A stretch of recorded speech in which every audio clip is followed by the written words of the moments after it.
پس یعنی واقعا از فردا دانشگاه نمیای؟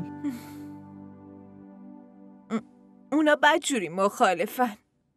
چی کار کنم خب؟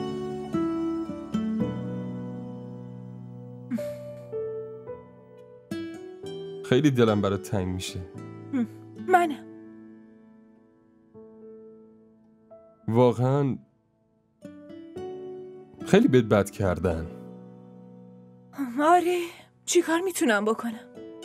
حتی بابات که انقدر برای آیندت آرزو داشت اونم کوتاه اومد؟ نه. بابام ازم پرسید که اگه کسی توی زندگیت هست به اینا بگم نه، وگرنه واسه چی الکی ردشون کنم؟ ازش وقت بگیر. حالا ممکنه یکی بیاد تو زندگیت امروز نه فردا. برای چی سر این موضوع کوچیک داری آینده‌تو خراب میکنی؟ هیچ کس تو زندگی من نمیاد. چرا؟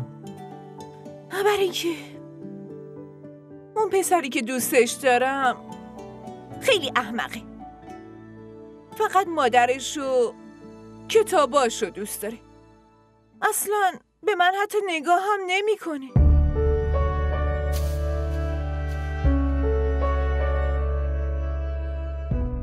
دیدی؟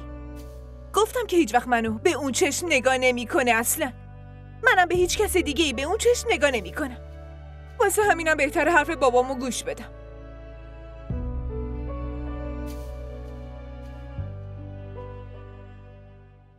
من لیاقتتو ندارم.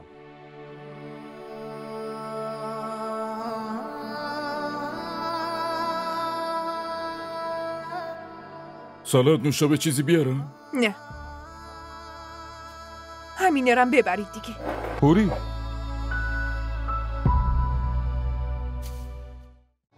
این ویدیو رو لایک کنید، کانالمون رو سابسکرایب کنید تا از سریال های جدیدمون هم آگاه باشید.